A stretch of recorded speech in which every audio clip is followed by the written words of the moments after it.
une équipe belle comme tout et une invitée de marque que je laisse le soin et son de présenter. On dit que, chez les femmes, on dit que le mvet n'est bon à entendre que de la bouche du conteur. Et donc, on va laisser le soin à Madame Claire Newman de se présenter elle-même. Mais avant, quand même, allez, on applaudit pour elle, s'il vous plaît. Quand même, c'est une des figures de proue de, voilà, on va dire quoi, de l'activisme politique sur le web. Et nous sommes contents de la recevoir aujourd'hui. Madame Claire, comment allez-vous? Merci, M. Essounou. Merci, Carmi. Je me porte très, très, très bien. Très bien. Bon, elle s'appelle Newman, mais c'est une femme. Bon. Newman, vas-y. Qu'est-ce qu'on fait? Je sais. Ça va, vous allez bien? Ça va, merci. Très bien. Allez, vous connaissez certainement Miss Kay et le propriétaire de tous les pains que je vous présente. C'est l'équipe qui compose ce programme et nous sommes contents de vous recevoir parce que le nom Claire Newman, c'est un nom qui a beaucoup circulé et souvent on a même du mal à mettre un visage sur ce nom. Et aujourd'hui... Par contre, on arrive aisément à mettre une voix dessus. Hein. Exactement. Ah bon? Oui. Elle est comme la voix. Elle est comme celle qu'on entend là, mais avec beaucoup plus de décibels. Ouais. Très bien. Donc aujourd'hui, on va parler de l'actualité politique, on va parler de oui, de non, de référendum, de constitution, de l'actualité politique, de monsieur Alain Claude Billy-Bizet qui a sorti un livre récemment parce que vous avez fait une sortie sur TikTok pour en parler. Et donc, on va en discuter et on va commencer par... le début, c'est-à-dire comment est-ce que vous en arrivez à l'activisme politique sur les réseaux? Ça, c'est parti de quoi? Merci encore pour la parole. Alors, il y a deux types de personnes dans ce monde. Il y a ceux qui regardent la vie et ceux qui contribuent à la vie. Je fais partie de ceux qui contribuent. Bien. En 2016, j'aime toujours dire ça, lorsque nous allons aux élections présidentielles, je suis à Paris, donc je vais m'enrôler pour la première fois. À l'époque, j'étais chargée de culture à l'association des Gabonais de Strasbourg. Donc, on nous contacte, on va faire l'enrôlement et tout. Donc, je suis déjà devant la scène. Je cherche des compatriotes gabonais. Venez vous enrôler. Cette année, c'est le changement. Les choses vont changer. Voilà. Oui, il faut avoir de la foi. Les choses vont changer. Voilà, et tout cela. Nous sommes en 2015. Donc, on commence déjà à s'enrôler. Et puis, 2016, on va voter. Et là, moi, au départ, je ne vais pas vous mentir, au départ, j'étais pour Bruno Ben Moubamba. Donc, je devais d'abord voter Ben Moubamba. Puis la campagne a commencé. Oui. Vladimir. Je vais voter, je fais un peu au Bangam de Bapounou, mais je voyais que c'était un jeune Gabonais qui n'avait jamais fait de la politique. Donc, mon choix s'est porté d'abord sur Ben. Et puis, vient maintenant un peu la coalition et tout ça. Et puis, je regarde un peu le courant politique. Bon, je dis, bon, on va tous se mettre alors derrière Jean-Pierre. Et puis, voilà, vous avez vu, hein. Ali Bongo a touché, on a volé, j'étais à Paris et là, quand tu as la fibre qui lutte contre les injustices, c'est tout à fait naturel. Là, c'était vraiment d'un coup. Au départ, j'avais peur, j'étais... hésitante? Voilà, on me dit, fais attention. Là, je dis, je m'en fous. On y va. J'ai commencé à balancer... À l'époque, paix à son âme, Pascaline, c'est le premier à me relayer, à me faire même connaître, parce que j'étais à Paris et là, il a relayé ma vidéo il avait une grande chaîne, ça s'appelait Restant 241, un truc comme ça.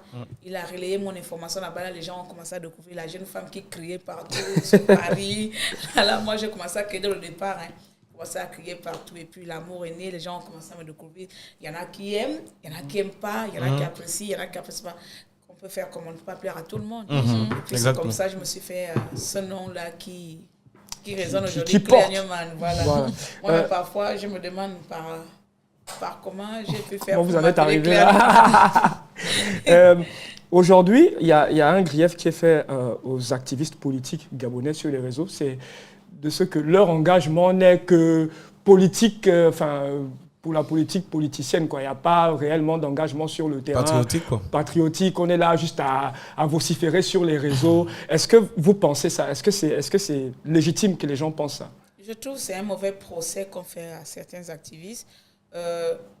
L'activisme, je l'ai commencé en 2016. Et en 2017, j'ai créé mon ONG. Justement, pour moi, je me disais, je ne peux pas être que celle-là qui dénonce. Je dois aussi apporter ma contribution. Donc, j'ai créé une ONG à Camaillon. À travers cette ONG Autant pour moi, je faisais des actions. J'ai même été contactée plusieurs fois par les membres du PDG qui voulaient à chaque fois m'associer pour montrer quoi on travaille avec les Gabonais. Je préférais laisser mon ONG hors de la politique et pas entendre sur le haut patronage et autres. Ils m'ont bien sûr boycotté ou fermé certaines portes, mais bon, moi je suis... C'est normal, il faut voilà. oui.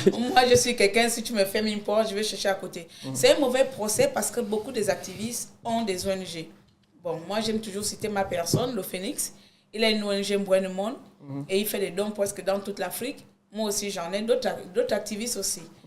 Certains activistes sont derrière seulement pour crier, sont derrière seulement pour faire le buzz. En fait, chacun, on est catalogué, on est spécialisé. Moi, j'étais tout terrain. Je suis derrière les médias, je suis sur le terrain social et je suis aussi dans l'administration. Comme je ne sais pas si vous avez vu à l'époque, nous sommes rendus aux États-Unis, à l'ONU, pour plaider la cause du Gabon, je pense que c'était en 2018. Nous sommes allés à l'ONU, nous sommes allés à l'Amnesty International. Donc, la résistance n'était pas seulement celle que vous voyez sur les réseaux sociaux, les réseaux sociaux, c'est seulement la face qu'on veut vous montrer. Oui. Mais sinon, derrière ça, il y a une planification, il y a un travail, on avait des équipes, on avait des groupes. Toi, tu fais ça, toi, tu fais ça. C'était vraiment une structure. Le problème avec nous, les Gabonais, et encore activistes, c'est qu'il y a l'ego. Chacun voulait avoir la première information. Chacun voulait être ou celui qui doit bien parler, ou quand c'est toi qui parles, c'est toi seulement on doit entendre. Mais sinon, dans les activistes, sincèrement... J'ai fait partie de ces cercles très, très, très importants de notre mouvement. Je pense qu'il y avait, si on s'y donnait un peu plus, on pouvait faire quelque chose. Il n'y a pas que des activistes dans les réseaux sociaux. Nous sommes aussi sur le terrain. Je fais partie des activistes 360. Alors moi, j'ai, par rapport justement à la question qu'Essoun posait, moi j'ai aussi une petite question dans ce sens-là. On constate que les activistes sont presque tous fourrés en Europe. Et ils ne parlent que de là-bas. Et très peu sont ceux-là qui viennent justement ici, sur le terrain, pour pouvoir avoir justement un élan patriotique. Parce que justement, cette ONG-là et toutes ces ONG-là, elles sont basées en Europe. Et on ne voit pas forcément les répercussions ici au pays. Et on ne vous voit pas non plus sur le terrain ici au pays. Donc, qu'en est-il exactement? Est-ce que c'est un choix? Est-ce que c'est un exil? Est-ce que c'est... Moi, je veux comprendre parce que j'ai souvent fait ce reproche-là sans avoir en face de moi justement quelqu'un à qui poser cette question. Et aujourd'hui, Claire Newman est là, mais donc j'en profite. Alors, faites-vous le porte-parole de... non. Sinon, on va encore aller en guerre. Mais je vais parler pour ceux dont je sais.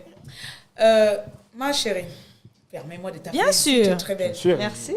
Alors, déjà, chacun s'est déplacé du Gabon pour aller à l'étranger pour quelque chose. Moi, c'était des raisons familiales, d'autres autres stages, autres. Et puis, il ne faut pas oublier que nous sortons de 14 ans de dictature de Bongo. C'est-à-dire, la dictature de Bongo père n'était pas la même que celle que nous avons vécue avec son père. Alors, 2016, avec son fils. 2016, nous retrouvons tous à l'étranger. Moi, personnellement, je suis enfant depuis 2007. Donc, du coup, quand la résistance arrive, c'est bien normal que je sois là-bas, que je m'engage depuis là-bas, que je crée des choses depuis là-bas. Donc, pourquoi on n'est pas ici? Parce que tout simplement, on n'avait pas la liberté d'expression. Notre liberté d'expression est plus autorisée en Europe qu'ici. Il ne faut pas se mentir. Même aujourd'hui, peut-être, vous pouvez voir que quand on commence à parler, il y a certaines... Moi, j'ai reçu des menaces. Depuis que je suis ici, c'est parce que je ne parle pas. J'ai reçu des menaces, j'ai reçu un fusil nocturne, mais personne ne le sait. Ben oui. Donc, c'est parce que j'ai décidé tout simplement de ne plus trop afficher. Mais pourtant, moi, les gens me menacent de mort. Mais je fais quoi? Or, ici au Gabon, c'est que quand tu parles trop, on va t'intimider, on va te menacer, on vient chez toi, on prend ta maison. Mais je parle là de l'époque de l'ancien système. Le système d'aujourd'hui, c'est que, je pense, je peux dire à tort, Olingue essaie de faire tout pour que les Gabonais travaillent ensemble, pour que les Gabonais soient unis, pour que les Gabonais s'entendent. Ce qui fait que même quand tu commets l'erreur comme celle que j'ai faite tout récemment, qu'on va revenir, ma petite bourde, il ne va pas tout de suite là prendre ça comme une vengeance, comme Ali Bongo. Ali Bongo, tu ne pouvais pas faire ce genre de baffe, tu étais tout de suite là arrêté. Tu étais emprisonné à tort ou à raison, sans t'entendre. Voilà pourquoi la plupart des activistes sont à l'étranger, parce que nous avons cette liberté de pouvoir parler, En fait, cette ici, vous êtes démocratie, muselés. voilà, cette démocratie de parler aisément des choses de notre pays, sans pour autant entendre un policier qui vient te cogner ta porte, te mettre en prison, sans entendre les menaces. Bien sûr, il y a les menaces des réseaux sociaux, mais bon, la raison principale, c'est que l'Europe nous offre cet espace de liberté que notre pays ne nous offrait pas à l'époque des Bongo. Alors, Claire Newman est revenue au Gabon. Oui. Oui. Je pense que lui, il avait une question. Il a Dis-moi. Oui, je suis revenue au Gabon. Oui, dites-nous un peu les raisons de votre retour et qu'est-ce qu'on peut attendre. Alors, moi, je suis très, très contente d'être ici. Alors là, si on m'aurait dit il y a 10 ans que tu serais contente d'être allée au Gabon, de retour au Gabon, non. Ok. Chez toi? Mais oui, chez moi. Mais non, il ne faut pas suivre. Chez moi, sauf que l'ancien système m'avait donné un dégoût de chez moi. Un dégoût qui n'avait plus de nom. C'est-à-dire que tu étais Gabonais sans être Gabonais. Aujourd'hui, je suis fière, même s'il y a encore des erreurs, je suis fière de taper la poitrine, je suis Gabonaise. Alors, mon retour s'est fait tout simplement par rapport au coup d'État, que j'adhère, même si les gens disent que non, c'est condamnable, mais j'aime être condamnée. Donc... Bon, condamnable comment? Non, mais le coup de libération. Les gens condamnent le coup de libération parce que enjoy. c'est pas institutionnel, peu importe. Mais moi, je suis anti... Bon, bref. Anticonstitutionnel. Merci, je ne voulais pas dire ça. Et donc, c'est tout à fait normal qu'on reprend la paix. Il ne faut pas ignorer que je fus partie des 5 activistes ayant l'interdiction de rentrer au pays. S'il y avait 5, il y avait mon gros nom à côté. Bien plaqué. Voilà, bien plaqué au mur. Donc, du coup, être l'une des femmes les plus, pour ne pas dire, si on était en Europe, on dirait les plus recherchées des activistes, mais les plus blâmées par l'ancien système et se retrouver au pays, je ne peux être d'accord et content. Donc, j'ai bien pris la décision de venir ici parce que c'est sur le terrain qu'on construit notre pays. Alors moi j'aime beaucoup la dernière phrase, c'est sur le terrain qu'on construit notre pays, parce que c'est vrai que... Alors il y a une distance un peu qu'on a avec nos activistes ici au pays. Bon, on va essayer un peu de revenir dessus. Mais est-ce que vous pensez que l'activisme, c'est-à-dire dans le sens patriotique même de la chose, est plus efficace quand elle est à l'extérieur? Oui et non. Parce que l'activisme peut changer beaucoup de choses. Nous sommes la voix des sans-voix. Beaucoup aujourd'hui nous prennent presque comme leurs avocats, comme leurs conseillers et comme leurs parents. Ce que le gouvernement ou ce que l'État ne peut pas faire, ce que les policiers ne peuvent pas faire, c'est grâce aux activistes, grâce aux lanceurs d'alerte, tant pour moi, que certains compatriotes gabonais arrivent à obtenir des solutions. Donc je pense que oui, il y a un côté positif, un grand côté positif. Je crois que l'activisme seul ne suffit pas, parce qu'il faut aussi allier avec des actions, il faut allier avec des partenariats, il faut allier avec, comment on appelle, avec des décisions fortes qui peuvent changer ou des réformes qui peuvent changer notre pays. Mais le premier avantage que moi je tire ici, c'est que sans la voix de ces activistes-là, beaucoup de causes et beaucoup de problèmes resteront cachés. Absolument. C'est parce que nous parlons, parce que nous dénonçons que l'international, que le monde entier sait peut-être que, tiens, il y avait un dictateur, tiens, il y a eu ça. Nous avons un avantage là. Aujourd'hui, excusez-moi de durer un peu, aujourd'hui, beaucoup de médias, vous ne mettez pas cet avantage des activistes devant la scène.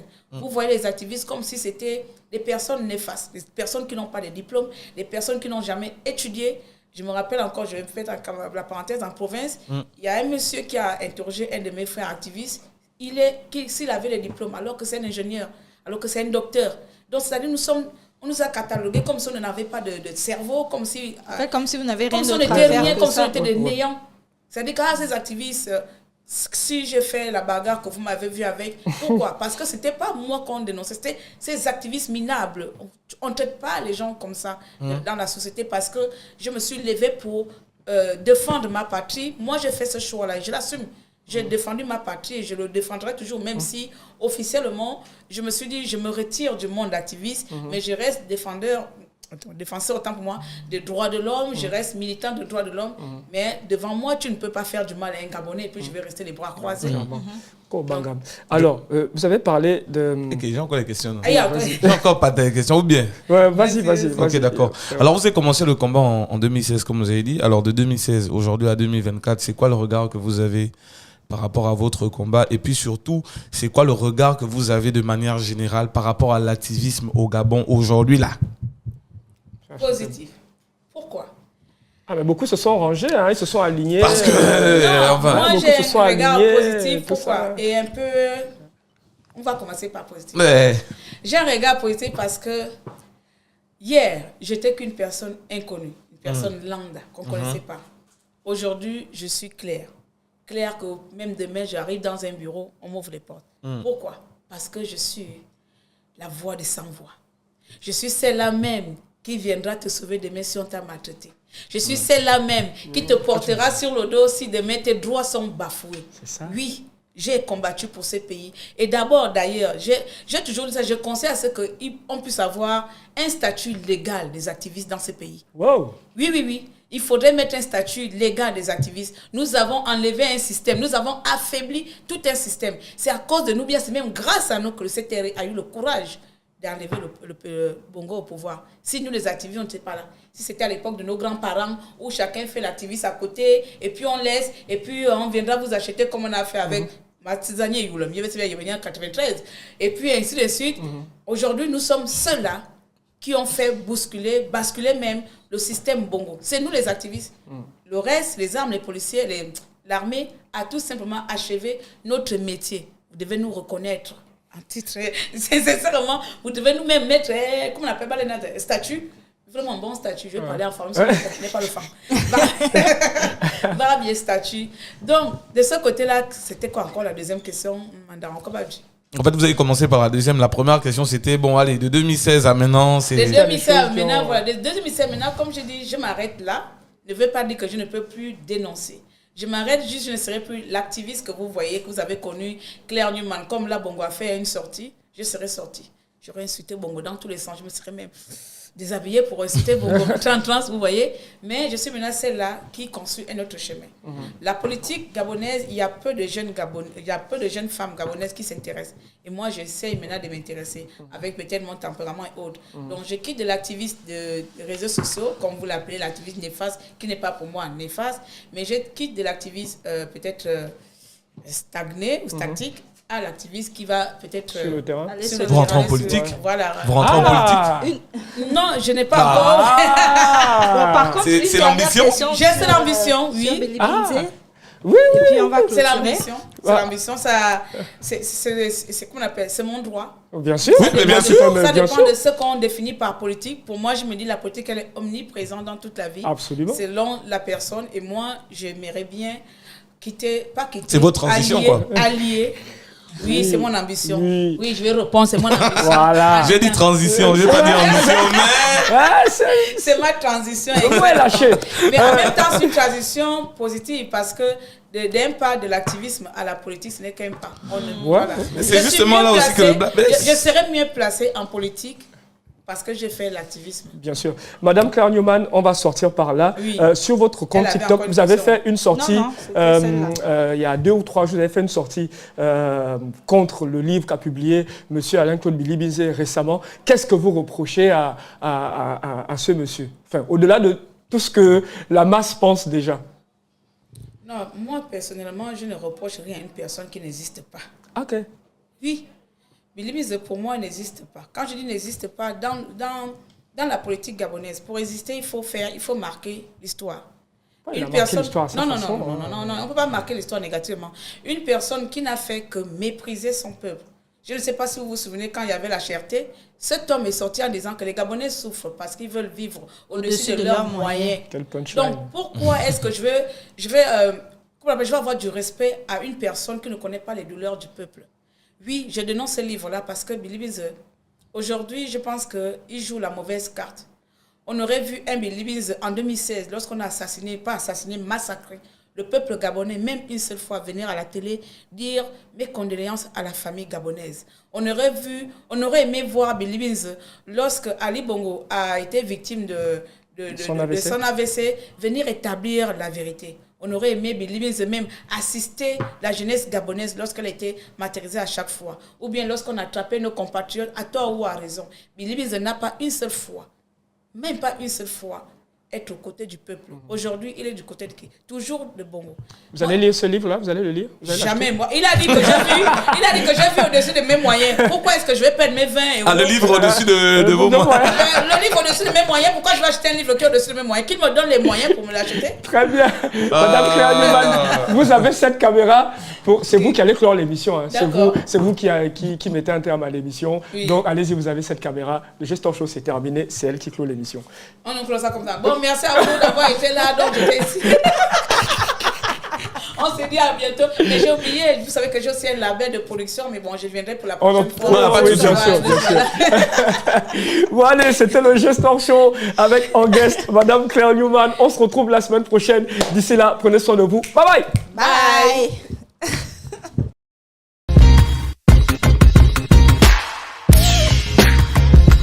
Qui ont conduit à sa restauration.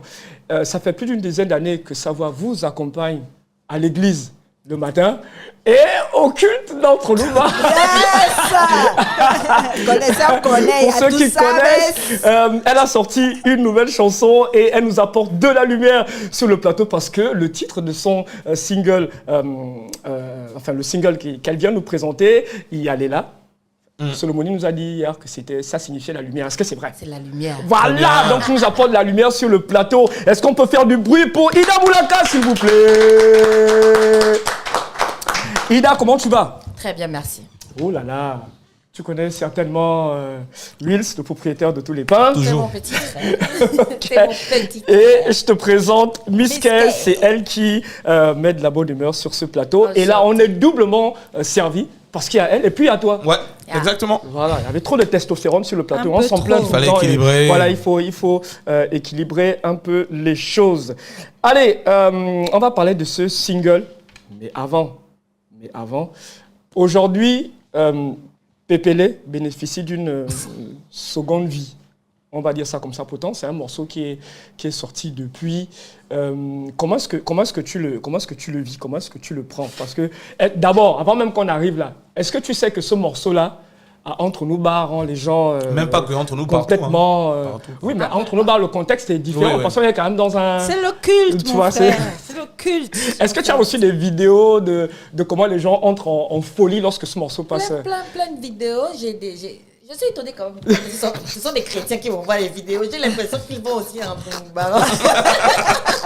Mais c'est le culte, non? Oui, j'ai reçu plein de vidéos. Je suis étonnée. Bon, pas trop étonnée parce que même en boîte de nuit, pareil. Hein. Oui. Partout. Voilà. C'est la grâce de Dieu, il faut le dire. Voilà. Allez, nous, on est content de te recevoir et tu reviens avec ce single qui est particulier parce que là, on a une couleur beaucoup plus locale, beaucoup plus tradie et c'est entièrement chanté je pense que c'est en Ndébi. En langue Ndébi. Pourquoi ce choix? À une période où on sent que les artistes gospel au Gabon, dans la plupart des cas, manquent souvent de cette identité locale-là et souvent s'identifient à des chanteurs du Congo ou à, je sais pas moi, à des chantres de Côte d'Ivoire. Est-ce que c'était important pour toi? Oui, c'était important pour moi. Pour moi, c'est carrément un retour aux sources. Hein. Parce que quand je démarre la musique, je chante en langue. Mais vous voyez, je l'ai chanté en langue, j'ai chanté Weni Wouli en langue, Nzela c'était en langue, et puis les deux albums qui sont venus après, on s'est essayé en français. Mais moi, je veux dire la vérité, c'est que quand je chante en langue, ça a une couleur différente et ça donne des résultats différents. Voilà. Bien sûr. Oui, tu as certainement une interrogation. Oui, j'ai beaucoup de questions, surtout Vas-y. quand Maya est là. Voilà, quand Maya est là. Même si... Voilà.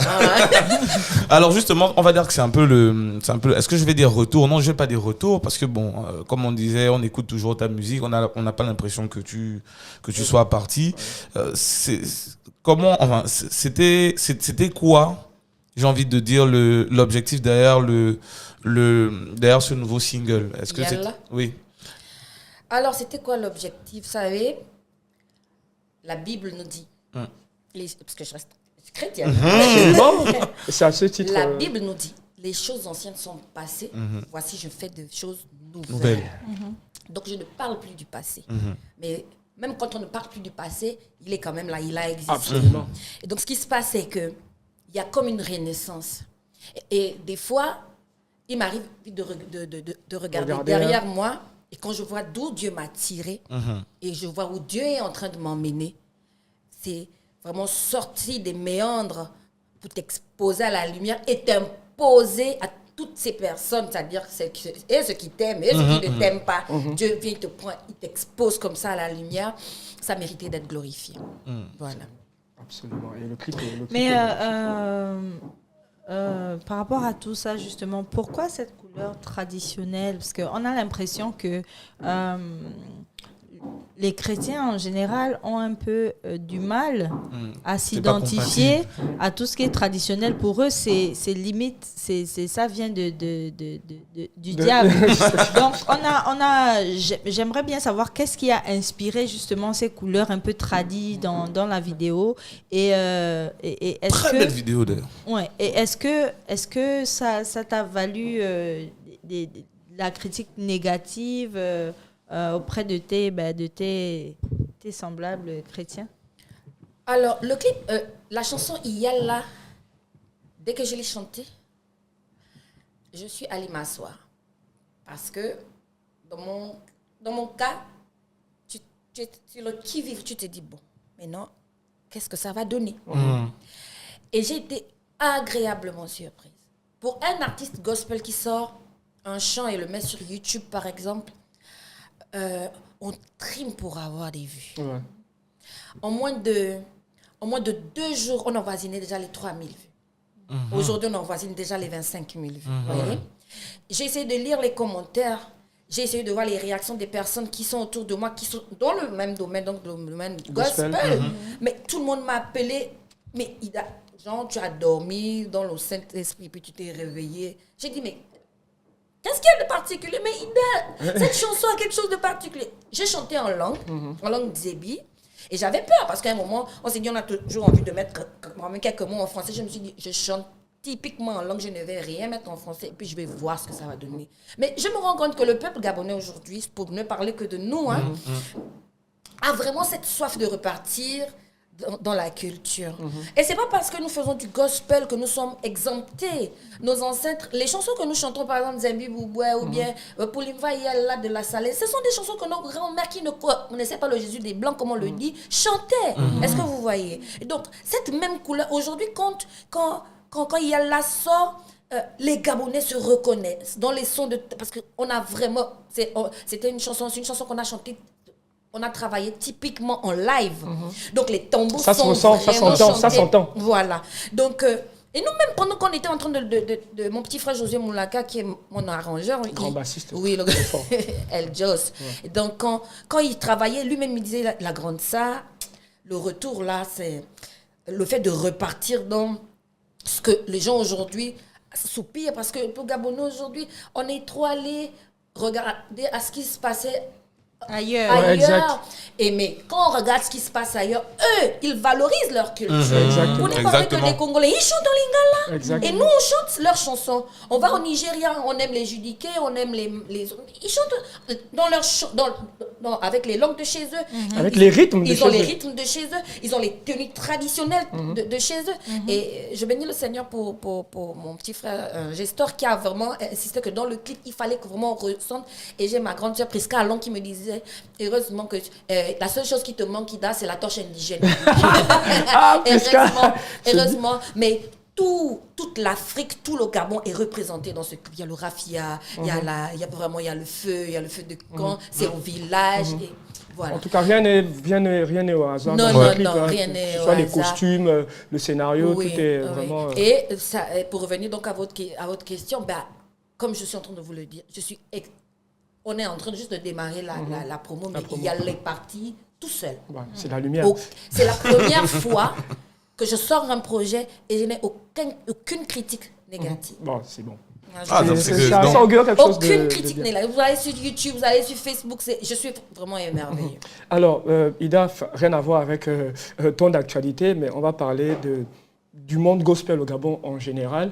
Alors, ce que les gens reprochent souvent aux artistes gospel, c'est que ces derniers restent beaucoup trop focus sur les communautés de leurs églises respectives et ne font pas du gospel au Gabon un genre musical mainstream et qui toucherait Beaucoup plus de Le personnes. plus grand nombre. Voilà, le plus grand nombre. Et donc, ça reste vraiment quelque chose de, voilà, à la limite de sectaire. De restreint. Voilà, de restreint. Et justement, Maryse de Sillon a fait un post sur Facebook récemment pour répondre par rapport à ça. Justement, vous, quel est votre regard sur l'état du gospel gabonais aujourd'hui? Le gospel gabonais, vous savez, aujourd'hui, avec l'évolution, il faut qu'on se rende à l'évidence.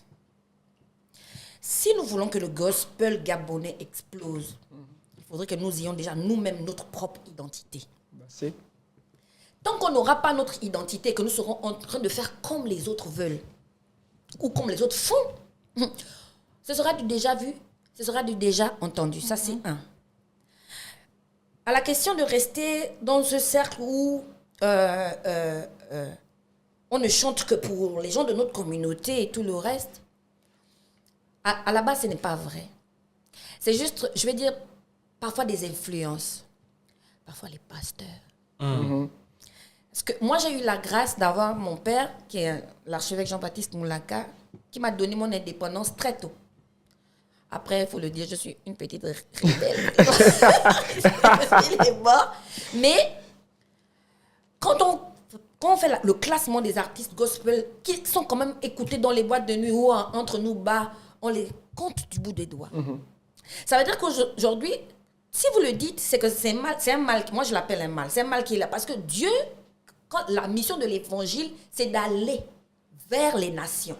Ce n'est pas de rester dans un... Jésus n'est pas venu pour les personnes qui étaient déjà chrétiennes. Jésus est venu pour les non-chrétiens. Et les non-chrétiens, pour les convertir, il faut rentrer dans leur moule. Jésus se baladait avec des prostituées. Jésus se baladait avec des voleurs. Et pourtant on dit, ah mais pourquoi... Et au début, je vais faire une petite anecdote rapidement. En 2012, il y a la CAN. Et quand je chante avec mon grand frère Baponga, Amandi, on a fait la chanson pour la CAN. Les chrétiens sont tombés sur moi. Mais comment une chrétienne? Et moi, comme musique du d'habitude, monde. j'ai répondu en disant, plus que vous dites que le fait que je sois allée chanter avec les soi-disant non-chrétiens, c'est un péché. Je ne veux voir aucun chrétien au stade. Parce que les joueurs là ne sont pas chrétiens.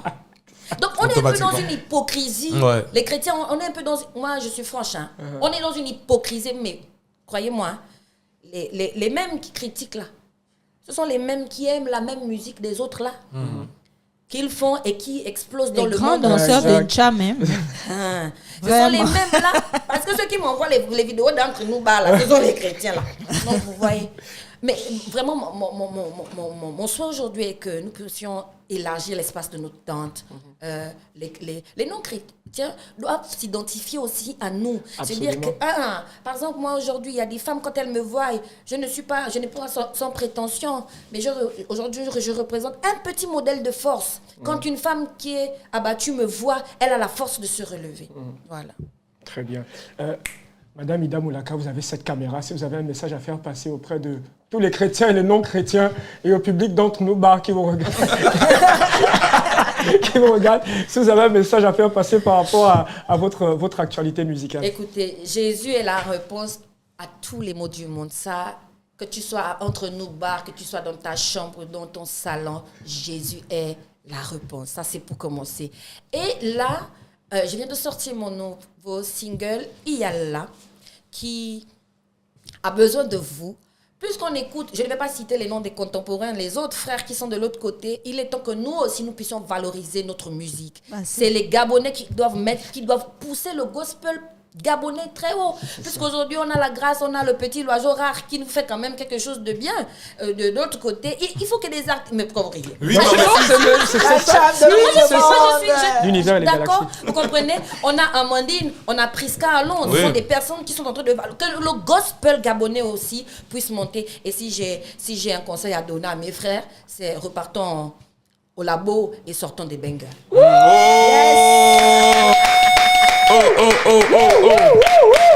entre partons au labo et sortons. Sortons des bangers. Ah non, Benga. cette partie-là, il va falloir qu'on la sample ou je sais pas, qu'on trouve le moyen de l'incorporer quelque part. Bon, allez, Madame Ida Moulakassa, c'est un plaisir pour nous de vous plaisir avoir, mon Dieu. partagé. Oh non, il faut revenir, il faut revenir. Lorsque l'album sera terminé, il faudra venir nous le présenter Bien ici. sûr, bien Parce sûr. qu'un single, enfin, vous faites partie des rares artistes gospel qui continuent de sortir des projets, même au plus bas, vous avez continué de sortir des projets, etc. C'est vrai. Voilà.